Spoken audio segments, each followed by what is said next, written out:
الله الرحمن الرحيم. الحمد لله الذي أنزل على عبده الكتاب ولم يجعل له عوجا قيما لينذر بأسا شديدا من لدنه ويبشر المؤمنين الذين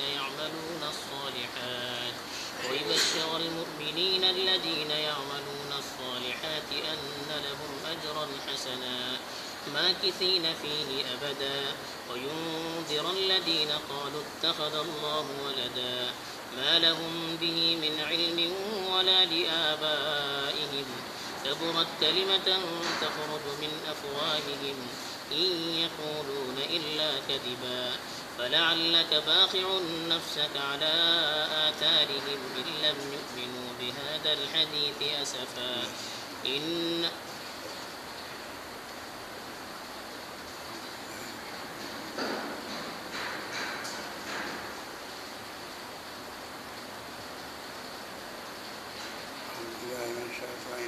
بسم الله الرحمن الرحيم.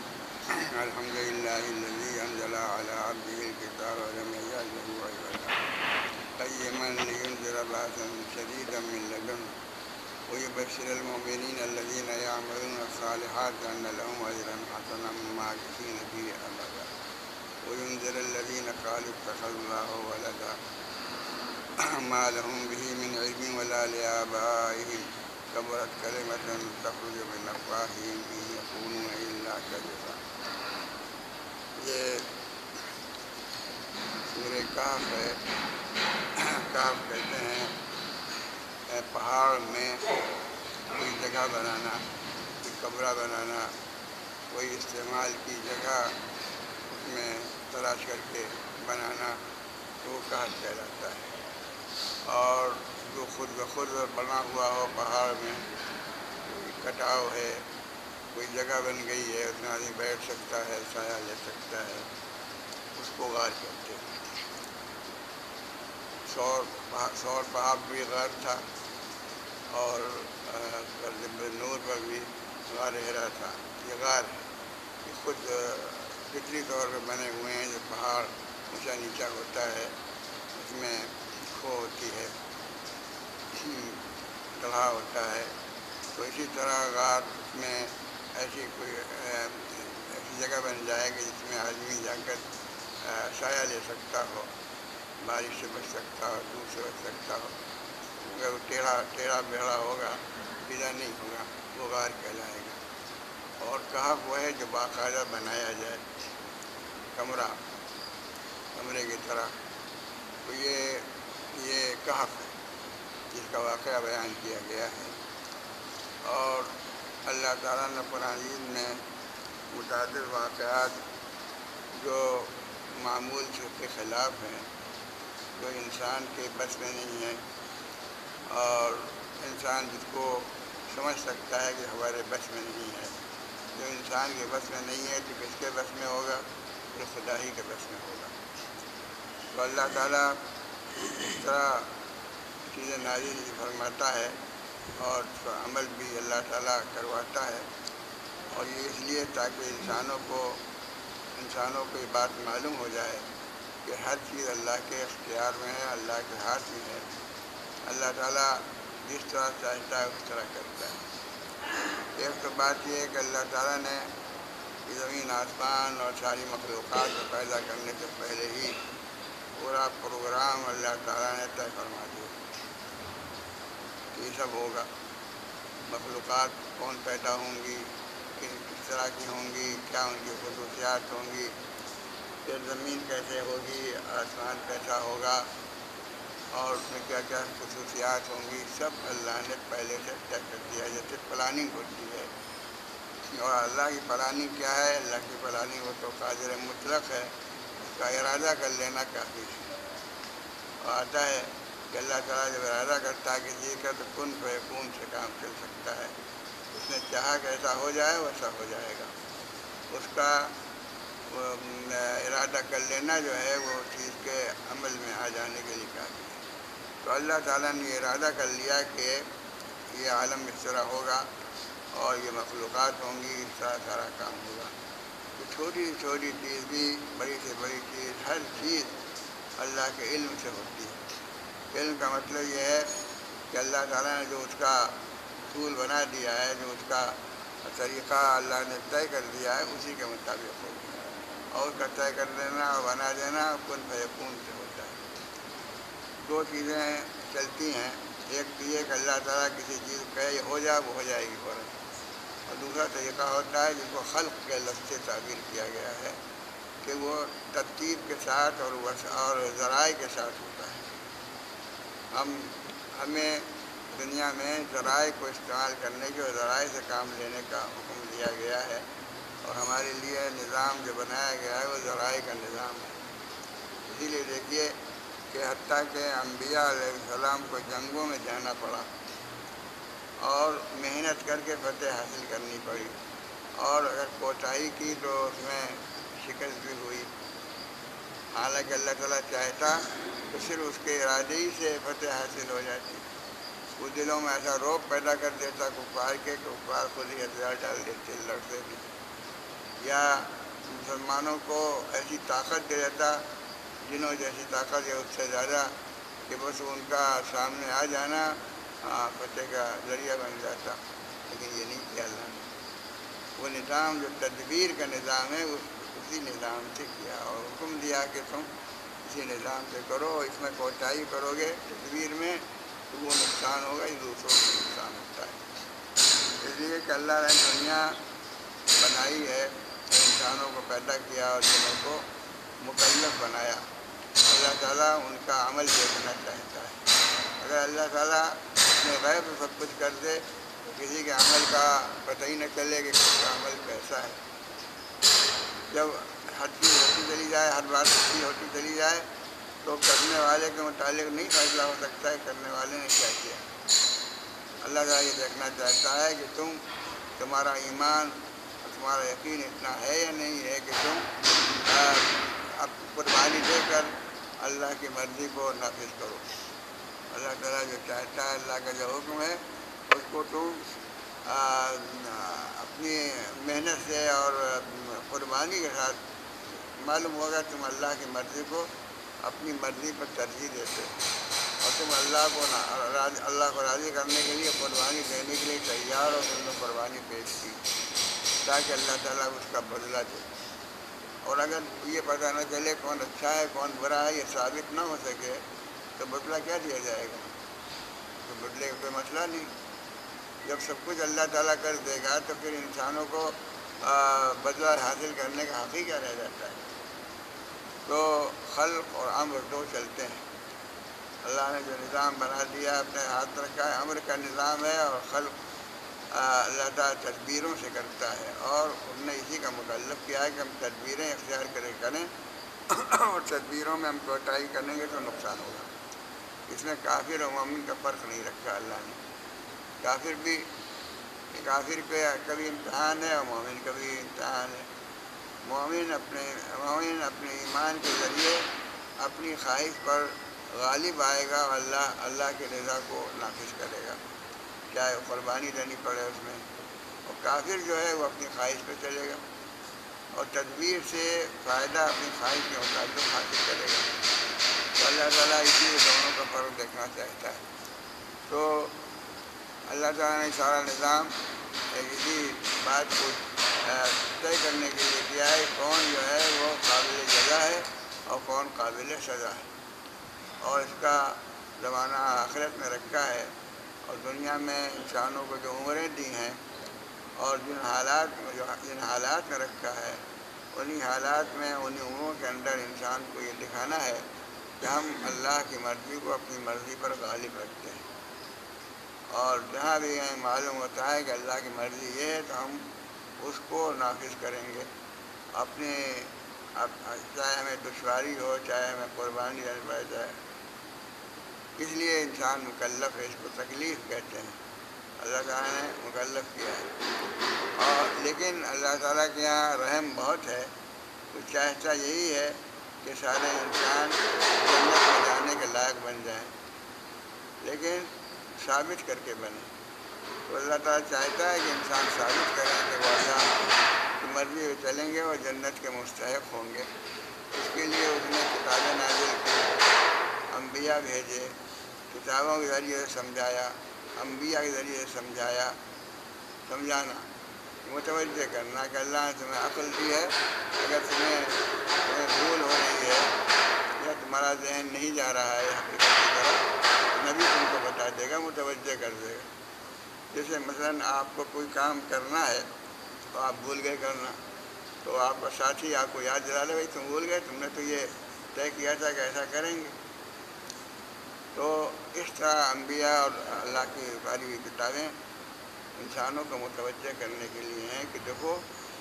یاد رکھو کہ تم غلط کام کرو گے تمہیں جہنم میں جانا پڑے گا۔ اور اللہ تعالیٰ نے پھر یہ کیا کہ انسانوں کو آدم کی پشت سے نکال کر ساری ان کی نسلوں کو اور ان کو کہا بتاؤ ہم کو جانتے ہو، مانتے ہو، اور تو تم ہماری مرضی کے مطابق زندگی گزارو گے۔ وعدہ سب سے لیا ہے، وہ وعدہ لوگوں کو یاد نہیں ہے لیکن اللہ نے لیا ہے، لیکن انسان بھول گیا ہے مثلاً، لیکن جو بھول گیا ہے تو اس کو یاد دلانے کے لیے نبی بھی آئے اور اللہ کی کتابیں بھی آئیں۔ اللہ تعالیٰ نے فرمایا ایک جگہ قرآن مجید میں کہ تاکہ یہ نہ کہیں کہ ہم میں کوئی نبی نہیں آیا اور ہم کو کسی نے بتایا نہیں، اس لیے ہم نبی بھیجے۔ اور اللہ نے کتابیں نازل کی، کتابوں میں اپنے کلام سے متوجہ کیا، اور اس لیے بھی تاکہ لوگ یہ نہ کہیں کہ نبی نے اپنی طرف سے یہ باتیں کہتی ہیں۔ اللہ تعالیٰ نے کتاب میں ان پر نازل کی، کتاب سے ان کی تصدیق ہوتی ہے، اور کتاب کی ترتیب اور اس کے بعد اس طرح پیش کی گئی ہے، اس کے بعد انسان ذرا بھی سمجھدار ہے تو اس کو سمجھتا ہے کہ یہ کتاب انسان نے بنائی ہوئی نہیں ہے بلکہ یہ اللہ تعالیٰ کی طرف سے ہی آئی ہے۔ چنانچہ عرب بہت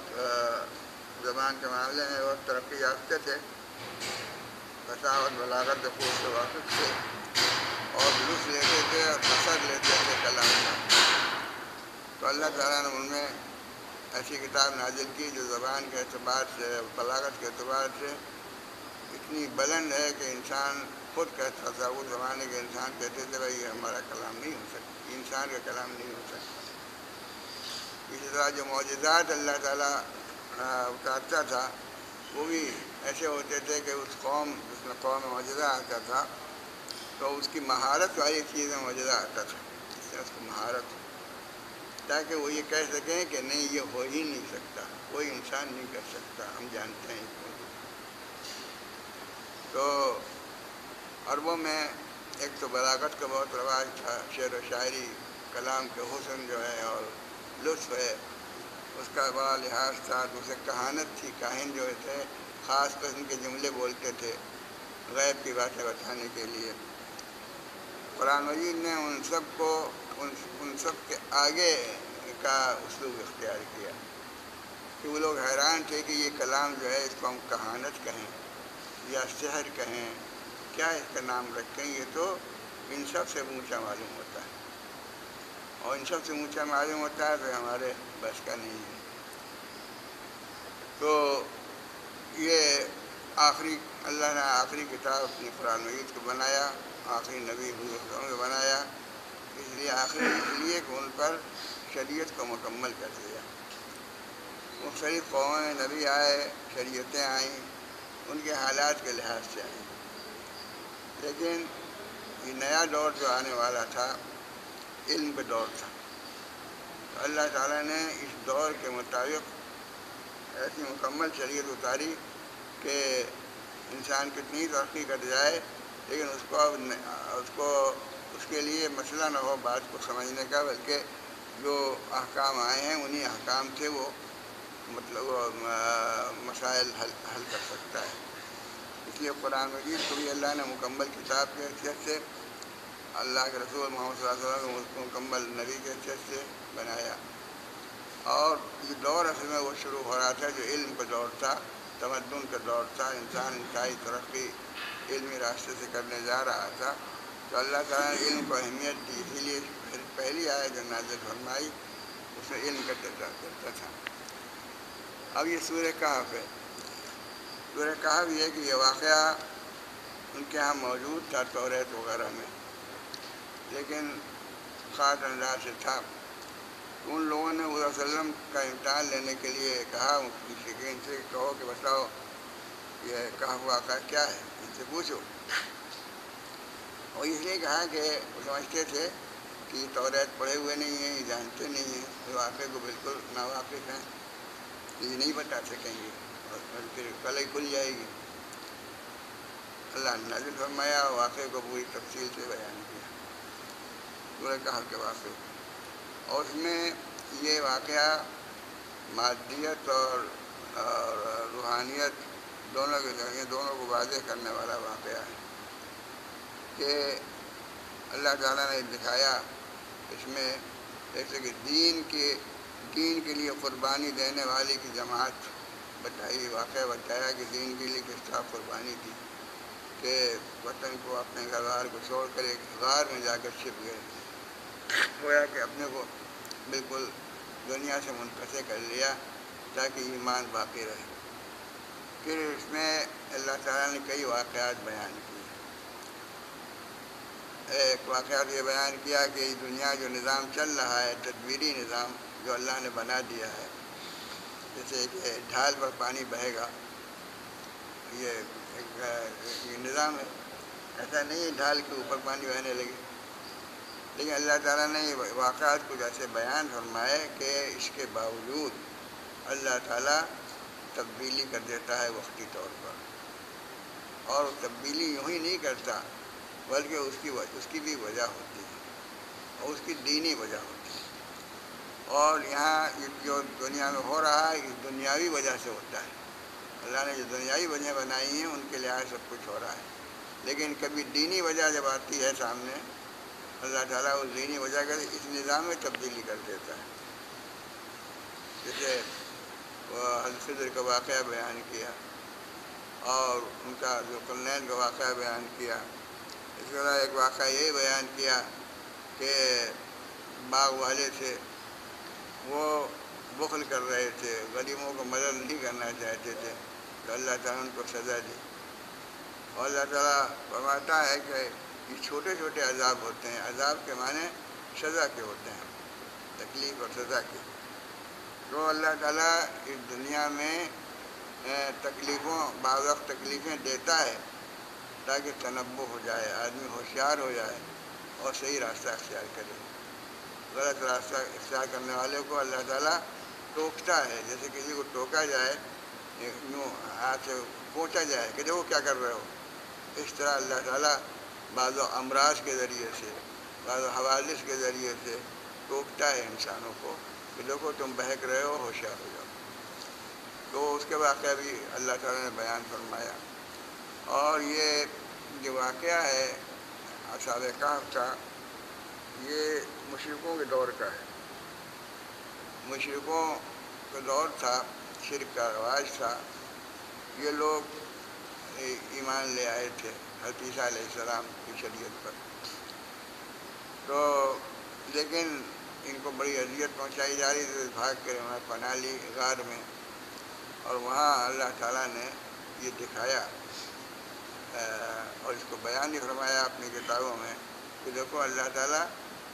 دوسرے طریقے سے بھی کر سکتا ہے، یعنی اللہ نے بنایا نظام تدبیر کا، لیکن اس تدبیر کو دینی تدبیر کو لے آتا ہے بعض وقت دنیاوی تدبیر کے بجائے۔ وہ وہاں غار میں جو سو گئے، جو سوئے تو 309 سال تک وہ سوتے رہے، اور 309 سال کے بعد وہ اٹھے، تو ان کو یہ پتہ نہیں تھا کہ ہم کتنی دیر سوئے، بس یہ خیال تھا کہ ہم زیادہ دیر سوئے، ان کا بھی کتنی دیر ہم لوگ سوئے ہوں گے، ہم کیا دن بھر سوئے ہوں گے جیسے عام رواج تھا۔ اس کے بعد ان نے کہا کہ بھوک لگی ہے، اب کیا کیا جائے، ایک آدمی کو اپنے تیار کیا کہ تم دیکھو یہ پیسے لو اور جاؤ بازار میں، بہت اخفا کے ساتھ جاؤ، ایسی جگہ نہ جاؤ کہ لوگ پہچان لیں، ورنہ پکڑ لیں گے، پھر ہم جب بچ کے وہاں سے بھاگے ہیں تو ان کو معلوم ہو گیا ہوگا بھاگ کے گئے ہیں، تو آ جائیں گے، ہم لوگ اتصال کر لیں گے، آپ کو سزائیں دیں گے۔ تو اس طرح جاؤ، ایسی دکان پہ جاؤ کہ جہاں پہچانے نہیں تم کو، اور لے آؤ کھانے پینے کا سامان۔ وہ گئے، کسی دکان پہ گئے، کوئی اجنبی، اور جو سکہ دیا تو سکہ وہ 300 سال پہلے کا تھا۔ تو خرید گئی سکہ کے، وہ بولی میں ہی فرق ہو رہا ہوگا، تھوڑا بہت فرق ہو جاتا ہے۔ اب وہ ایک دم سے چرچا ہو گیا، لیکن وہاں تبدیلی آ چکی تھی۔ وہ لوگ شرک سے توبہ کر کے وہ لوگ اس دین میں داخل ہو گئے تھے۔ عیسیٰ علیہ السلام وہی دین تھا اس وقت، صحیح داخل ہو گئے تھے۔ تو بڑے خوش ہوئے وہ لوگ، ارے یہ واقعہ ہم سنتے تھے اپنے باپ دادا سے کہ نوجوان تھے جو دین بچانے کے لیے اور غائب ہو گئے تھے، کہیں چلے گئے تھے، یہ یہی معلوم ہوتے ہیں۔ بس وہ ایک ڈرامہ ہو گیا، جلوس بن گیا، وہ تو لوگ پہنچے، ان کو وہاں گھیر لیا اور خوشی کا اظہار کرنے لگے۔ تو اس کے بعد پھر وہ یہ ہوا کہ لوگوں نے کہا یہاں مسجد عبادت خانہ بنا دیا جائے، اور سب کچھ ہوا۔ تو اللہ تعالیٰ نے یہ واقعہ بتایا کہ دیکھو ہم یہ بھی کرتے ہیں، کہ ان کو کفر کے زمانے میں چلایا اور ایمان کے زمانے میں ان کو جگایا اور پیش کیا، اور دیکھو 300 سال وہ لوگ سوتے رہے، مرے نہیں۔ تو اس سے تم سمجھ سکتے ہو کہ اللہ تعالیٰ مرنے والوں کو زندہ بھی کر سکتا ہے۔ جب وہ مرنے سے روک سکتا ہے، مرنے والوں کو زندہ بھی کر سکتا ہے۔ اور چونکہ وہ اٹھے تھے عیسیٰ علیہ السلام کے زمانے کے دین کے زمانے میں، اس لیے اللہ تعالیٰ نے اس طرف بھی اشارہ کیا کہ دیکھو یہ دین حق، لیکن اس میں تم نے تصرف کر دیا، بعد میں تم نے تصرف کیا اس دین میں، اور عیسیٰ علیہ السلام کے بجائے اللہ کے رسول ماننے کے ان کو خدا کا جز ماننے لگے، خدا کا بیٹا کہنے لگے۔ تو اللہ تعالیٰ نے شروع میں یہ فرمایا کہ الحمدللہ الذی انزل علی عبدہ الکتاب ولم یجعل لہ عوجا۔ ایسے اللہ تعالیٰ اپنی حمد کی طرف اشارہ کرتا ہے کہ اللہ تعالیٰ کی تعریف کی بات ہے، اس کی وہ قابل تعریف ہے، اس کی حمد بیان کرنا چاہیے اللہ تعالیٰ کی کہ اس نے ایسی کتاب اتاری جو اس کے کلام کی کتاب ہے۔ یہ انسان کو یہ شرف عطا فرمایا کہ اپنا کلام اس کو عطا کیا، جبکہ اللہ کا کلام انسان برداشت نہیں کر سکتا۔ جیسے کہتا ہے کہ پہاڑ پہ اللہ تعالیٰ نازل فرماتا تو پہاڑ یہ برداشت نہیں کر سکتا تھا، لیکن انسان کے لیے اللہ نے آسان بنا دیا۔ وَلَمْ يَجْعَل لَهُ عِوَجًا، اور اس میں کوئی بات ٹیڑھی بات نہیں ہے، بلکہ سب سیدھی اور ایسی سمجھنے آنے والی باتیں ہیں، قیما، جو بالکل صحیح اور بالکل واقعی کے مطابق باتیں ہیں، جن میں زیادہ غور کرنے کی اور پریشان ہونے کی ضرورت نہیں ہے۔ انسانوں کے کلام میں تو ایسا ہوتا ہے کہ شک و شبہ ہو جاتا ہے اور یہ خیال ہوتا ہے غلط ہے یا صحیح، یہ کیوں کیا ہے؟ یوں ہی تفریحاً نہیں کیا ہے، لیکن ذرا باسن شدید من لدن، تاکہ اللہ تعالیٰ یہ بتائے کہ وہ بہت طاقت والا ہے، وہ ہر وہ بات کر سکتا ہے جو انسانوں کے بس میں انسانوں کے تصور میں آنا مشکل ہے۔ بڑی باس شدید کا بڑی طاقت ہے۔ وَيُبَشِّرُ الْمُؤْمِنِينَ الَّذِينَ يَعْمَلُونَ الصَّالِحَاتِ أَنَّ لَهُمْ أَجْرًا حَسَنًا مَاكِثِينَ فِيهِ أَبَدًا، اور اس کے ساتھ ساتھ یہ بڑی طاقت ہے، اور یہ طاقت انکار کرنے والے اور کفر والوں کے خلاف اللہ تعالیٰ استعمال کر سکتا ہے۔ کیا ان کو سزا دے سکتا ہے؟ سوچ لو۔ اور یہ ان لوگوں کے لیے بشارت کا ذریعہ بھی ہے کہ جو نیک کام کرتے ہیں، کہ اللہ تعالیٰ اپنی کتاب کے ذریعے سے یہ بتاتا ہے کہ تم نیک عمل کرو گے تو تمہیں اجر ملے گا، اچھا اجر ملے گا، اور ماکثین فیہ ابدا، اور صرف اجر وقتی نہیں ہوگا بلکہ ہمیشہ قائم رہنے والا اجر ہوگا، آسائش ملے گی، راحت ملے گی، تو ہمیشہ کی ہوگی۔ وَيُنذِرَ الَّذِينَ قَالُوا اتَّخَذَ اللَّهُ وَلَدًا، اور ان لوگوں کو ڈرائے گی یہ کتاب کہ جنہوں نے اللہ تعالیٰ کے متعلق یہ کہہ دیا کہ اس کے بھی بیٹا ہے، عیسائیوں کی طرف متوجہ کیا۔ مَا لَهُم بِهِ مِنْ عِلْمٍ وَلَا لِآبَائِهِمْ كَبُرَتْ كَلِمَةٌ تَخْرُجُ مِنْ أَفْوَاهِهِمْ إِنْ يَقُولُونَ إِلَّا كَذِبًا، اور یہ بات وہ کہتے ہیں کسی تحقیق کی بنا پر نہیں کرتے، علم کی بنا پر نہیں کرتے۔ علم عربی میں کہتے ہیں جو واقعی چیز ہو، واقعی چیز کا علم، وہ علم کہتے ہیں۔ اور واقعی چیز کا علم نہیں ہے، اندازے سے اگر آدمی نے سمجھا ہے تو اس کو علم نہیں کہا جاتا، اس کو ظن کہا جاتا ہے۔ تو معلوم بھی من علم، ان کو اس کا علم نہیں، یعنی اس کی تحقیق نہیں، یہ وہ ثابت نہیں کر سکتے کہ جو بات وہ کہہ رہے ہیں کسی مضبوط بنیاد پہ کہہ رہے ہیں، کوئی اس کی مضبوط بنیاد نہیں، صرف اندازے سے کہہ رہے ہیں۔ معلوم بھی من علم، ان کو اس بات کا علم نہیں، اس بات کی تحقیق نہیں ہے جو کہہ رہے ہیں۔ ولا لآبائہم، ان کے باپ دادوں کو بھی اس کی تحقیق نہیں تھی، وہ اپنی طرف سے انہوں نے گڑھ لیا ہے۔ کبرت کلمۃ تخرج من افواہہم، بہت بڑی بات ہے،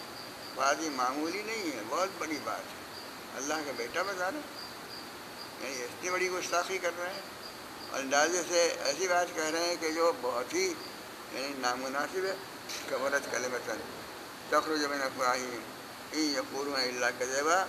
بے شک یہ جھوٹ بول رہے ہیں۔ فلعلک باخع نفسک علی آثارہم ان لم یؤمنوا بہذا الحدیث اسفا۔ اللہ تعالیٰ فرماتا ہے اور آپ دین کو پہنچانے میں، دین کے پھیلانے میں اس قدر آپ لگے ہوئے ہیں کہ معلوم ہوتا ہے کہ اپنے کو آپ تباہ کر لیں گے، کر کر آپ پریشان ہو جائیں گے، کس طرح ان کو ہدایت حاصل ہو جائے، کس طرح حق کو یہ لوگ مان لیں، اس میں آپ اپنی جان کو لگائے ہوئے ہیں۔ تو یہ ایسا نہیں، آپ بالکل اپنے کو تباہ کرنے یعنی اتنے پریشان آپ ہو جاتے ہیں ان کی ہدایت کے لیے کہ اس کی ضرورت نہیں ہے، اور یہ اس افسوس میں کہ بات نہیں مان رہے ہیں، اس لیے کہ جو کچھ ہو رہا ہے مقدر ہے، ان کی قسمت میں گمراہی ہے، اللہ کو معلوم ہے۔ اللہ تعالیٰ اس کو ثابت کر رہا ہے صرف، کہ اس کے بعد یہ نہیں کہہ سکتے کہ ہم ایسا نہیں تھے، ہم ایسا نہیں تھے لیکن ہم کو سزا مل رہی ہے، نبی بتا رہا ہے، کتاب بتا رہی ہے، اس کے بعد نہیں مان رہے ہیں۔ تو اللہ تعالیٰ یہ دکھانا چاہتا ہے کہ ہم نے ان کو پوری طرح واقف کرا دیا تھا، پھر بھی یہ گمراہ رہے، اور ان کی گمراہی اللہ کو معلوم ہے۔ جو لوگ ایمان نہیں لا رہے ہیں اللہ کو پہلے سے معلوم ہے کہ ایمان نہیں لائیں گے، لیکن اللہ تعالیٰ اس کو ثابت کر رہا ہے تاکہ یہ نہ کہا جا سکے کہ اللہ تعالیٰ نے اپنی مرضی سے ان کو سزا دے دی، ورنہ یہ اگر ان کو بتایا جاتا اور متوجہ کیا جاتا تو ایمان لے آتے، اس کو ثابت کرنے کے لیے۔